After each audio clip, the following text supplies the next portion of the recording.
ಜೈ ಬಲೋ ಭಾರತ್ ಮಾತಾ ಕಿ.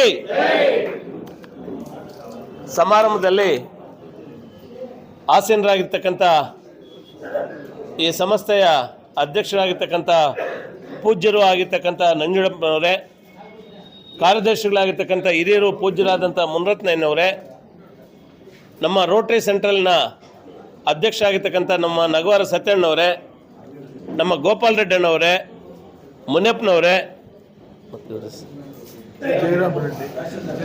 ಜಿಲ್ಲಾ ಸಂಘದಿಂದ ಬಂದಿರತಕ್ಕಂಥ ಜಯರಾಮ್ ರೆಡ್ಡಿ ಅವರೇ, ವೇದಿಕೆ ಮುಂಭಾಗದಲ್ಲಿ ಆಸೀನರಾಗಿರ್ತಕ್ಕಂಥ ಎಲ್ಲ ಹಿರಿಯರೇ, ಗುರುವೃಂದದವರೇ, ಆತ್ಮೀಯರೇ, ಈಗಷ್ಟೇ ಭಾಳಷ್ಟು ಜನ ಮಾತಾಡಿದ್ರು.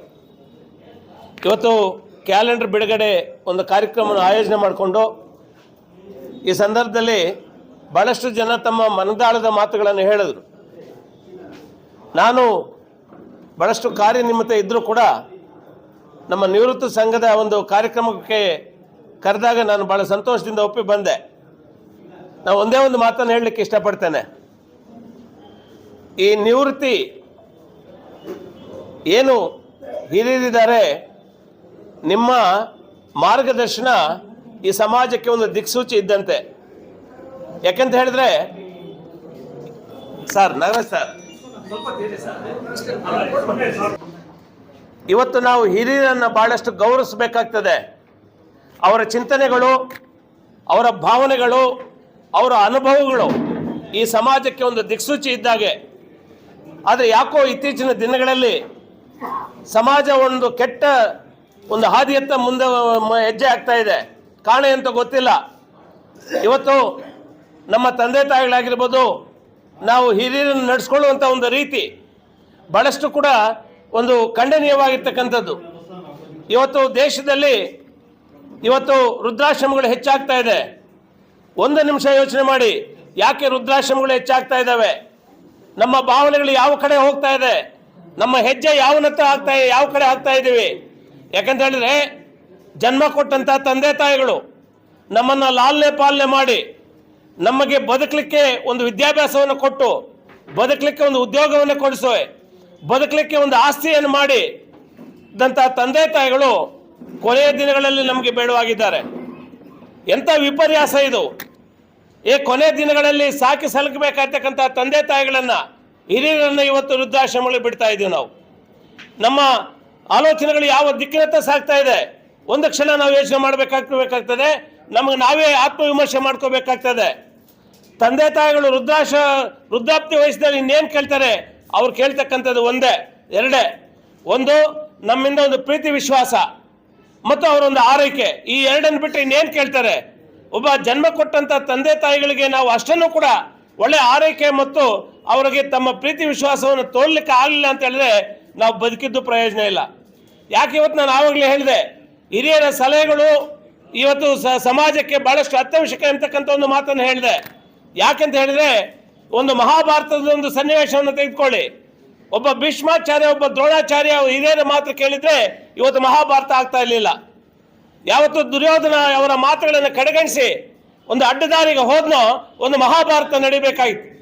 ಅದು ಆ ಒಂದು ನಿರ್ದೇಶನವನ್ನು ತೆಗೆದುಕೊಂಡಾಗ ಹಿರಿಯರು ಒಂದು ಸಮಾಜಕ್ಕೆ ಹಿರಿಯರ ಮಾತುಗಳು ಎಷ್ಟು ಅವಶ್ಯಕ ಎಂಬತಕ್ಕಂಥದ್ದು ನಮಗೆ ಮಂದಟ್ಟಾಗ್ತದೆ. ಇವತ್ತು ನಮಗೆ ಪುರಾಣಗಳಲ್ಲಿ ನೋಡಿ, ಅನೇಕ ಚಾರಿತ್ರಿಕ ಒಂದು ಪುರಾಣಗಳು ನಮ್ಮ ಮುಂದಿದೆ.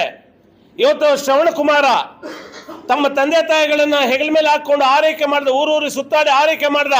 ಅಲ್ಲಿ ಒಂದು ಸಂದೇಶ ಏನಂತ ಹೇಳಿದ್ರೆ, ಒಳ್ಳೆ ತಂದೆ ತಾಯಿಗಳನ್ನು ಒಳ್ಳೆ ರೀತಿಯಲ್ಲಿ ಆರೈಕೆ ಮಾಡಬೇಕಂತಕ್ಕಂಥ ಒಂದು ಸಂದೇಶ ಇದೆ. ಎರಡನೇದಾಗಿ, ದಶರಥ ರಾಮನಿಗೆ ಆದೇಶ ಮಾಡಿದ, ನಿನ್ನ ಕಾಡಿಗೆ ಹೋಗುವಂತ. ಕಾಡಿಗೆ ಹೋದ ತಂದೆ ಮಾತಿಗೆ ಕೊಟ್ಟು ಅಲ್ಲಿ ಒಂದು ಸಂದೇಶ ಇದೆ, ಪಿತೃವಾಕ್ಯ ಪರಿಪಾಲನಾ. ತಂದೆ ಅದು ತಪ್ಪೋ ಸರಿಯೋ, ತಂದೆ ಆಜ್ಞೆ ಕೊಟ್ಟಿದ್ದಾನೆ, ನಾನು ಕಾಡಿಗೆ ಹೋಗ್ಬೇಕು ಅಂತ ಆಜ್ಞೆ ಆಗಿದೆ, ನಾನು ಹೋಗ್ತಾ ಇದ್ದೀನಿ ಅಂತೇಳಿ ತಂದೆ ಮಾತಿಗೆ ಬೆಲೆ ಕೊಟ್ಟು ಕಾಡಿಗೆ ಹೋದಂಥ ರಾಮ. ಇಂಥ ಚಾರಿತ್ರಿಕ ಇತಿಹಾಸವುಳ್ಳಂಥ ಮಹನೀಯರು ಹಿರಿಯರ ಒಂದು ಮಾತುಗಳನ್ನು ಕೇಳಿದ್ದಕ್ಕೆ ಅವರು ಇತಿಹಾಸದ ಒಂದು ಸುವರ್ಣಾಕ್ಷರಗಳಲ್ಲಿ ಅವರ ಹೆಸರುಗಳು ಬರೆದಿಡಲಾಗಿದೆ. ಆದರೆ ಇವತ್ತು ವಿಪರ್ಯಾಸದ ಒಂದು ಸಂಗತಿ, ಹಿರಿಯರನ್ನು ನಾವು ಗೌರವಪೂರ್ವಕವಾಗಿ ನೋಡಬೇಕು, ಸಮಾಜದಲ್ಲಿ ಅವನು ಗೌರವಪೂರ್ವಕವಾಗಿ ಕಾಣಬೇಕು. ಅದು ಕಾಣಿದಾಗ ಮಾತ್ರ ಒಂದು ನಾಗರಿಕ ಸಮಾಜದ ಒಂದು ಸ್ವಾಸ್ಥ್ಯತೆಯನ್ನು ನಾವು ಕಾಪಾಡೋಕ್ಕೆ ಆಗ್ತದೆ. ಒಂದು ಸಣ್ಣ ಉದಾಹರಣೆಯನ್ನು ನಾನು ಬಹಳ ನೋವಿನಿಂದ ತಮ್ಮ ಮುಂದೆ ಹಂಚ್ಕೊಳ್ಳೋಕೆ ಇಷ್ಟಪಡ್ತೇನೆ. ನಾನು ಬೆಂಗಳೂರಲ್ಲಿ ವಕೀಲನಾಗಿ ಕೆಲಸ ಮಾಡುವಂಥ ಸಂದರ್ಭಗಳು ನೋಡಿ, ಯಾವ ರೀತಿ ನಮ್ಮ ಮನಸ್ಥಿತಿಗಳು ಯಾವ ರೀತಿ ಇರ್ತಕ್ಕಂಥ ಒಂದು ಸಣ್ಣ ಉದಾಹರಣೆ ಕೊಟ್ಟು ನನ್ನ ಮಾತನ್ನು ಮುಗಿಸ್ತೇನೆ. ನಾನು ಬೆಂಗಳೂರಲ್ಲಿ ಒಂದು ಪ್ರಾಕ್ಟೀಸ್ ಮಾಡುವಂಥ ಸಂದರ್ಭ, ಅಲ್ಲಿ ನಮ್ಮ ಸೀನಿಯರ್ ಹತ್ರ ದೇವನಹಳ್ಳಿ ಕಡೆಯವರು ಒಂದಿಬ್ಬರು ಬಂದರು, ಅಣ್ಣ ತಮ್ಮಂದರು ಇಬ್ಬರು ಉದ್ಯೋಗದಲ್ಲಿ ಇರ್ತಕ್ಕಂಥವ್ರು. ಆಸ್ತಿ ವಿಭಾಗ ಮಾಡ್ಕೊಳಕ್ಕೆ ಬಂದರು. ಆಸ್ತಿ ವಿಭಾಗಕ್ಕೆ ಮಾಡ್ಕೊಳಕ್ಕೆ ಬಂದಾಗ ನಮ್ಮ ಸೀನಿಯರ್ ಕೇಳಿದ್ರು, ಹೆಂಗಪ್ಪ ಆಸ್ತಿ ವಿಭಾಗ ಯಾವ ರೀತಿ ಮಾಡ್ಕೋಬೇಕು ಅಂತಿದ್ದೇನೆ.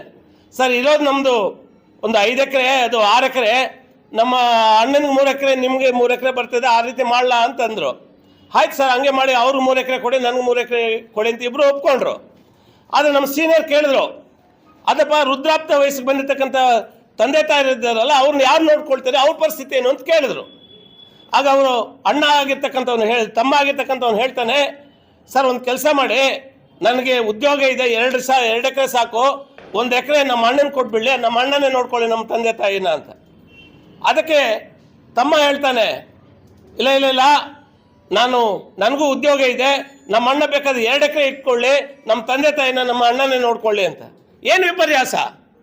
ಜನ್ಮ ಕೊಟ್ಟರು, ಲಾಲ್ನೆ ಪಾಲನೆ ಮಾಡಿದ್ರು, ಸಮಾಜದಲ್ಲಿ ಬದುಕು ಈ ರೀತಿ ಬದುಕು ಅಂತ ದಾರಿ ತೋರಿಸಿದ್ರು. ಇವತ್ತು ನಿಮ್ಮ ಕಾಲ ಮೇಲೆ ನೀವು ಸ್ವತಂತ್ರವಾಗಿ ನಿಮ್ಮ ಹೆಂಡತಿ ಮಕ್ಕಳ ಜೊತೆ ನೀವು ಬದುಕ್ತಾ ಇರ್ತಕ್ಕಂಥ ನೀವು ತಂದೆ ತಾಯಿನ ಯಾರು ನೋಡ್ಕೊಳ್ತೀರಿ ಅಂದರೆ 1 ಎಕರೆ ಅವ್ರು ತಗೊಳ್ಳಿ, 2 ಎಕರೆ ಇವ್ರು ತಗೊಳ್ಳಿ ಅಂತ ಮಾತಾಡ್ತೀರಿ. ಯಾವ ದಿಕ್ಕಿನ ಹತ್ರ ಹೋಗ್ತಾ ಇದ್ದೀವಿ? ನಮ್ಮ ಮನಸ್ಥಿತಿಗಳು ಯಾವ ರೀತಿ ಇದೆ? ಇದು ಸಮಾಜಕ್ಕೆ ಒಳ್ಳೆಯದಲ್ಲ. ಯಾವತ್ತು ಒಂದು ಮಾತನ್ನು ನಾನು ಕಂಠಘೋಷವಾಗಿ ಈ ಸಭಾ ಮೂಲಕ ಹೇಳ್ತೇನೆ, ಯಾವತ್ತು ತಂದೆ ತಾಯಿಗಳನ್ನು ನಾವು ನಿರ್ಲಕ್ಷಿಸ್ತೀವೋ, ಹಿರಿಯರನ್ನು ಇಲ್ಲೇ ನಿರ್ಲಕ್ಷಿಸ್ತೀವೋ, ಆವತ್ತು ಈ ಸಮಾಜಕ್ಕೆ ಗಂಡಾಂತರ ತಪ್ಪಿದ್ದಲ್ಲ.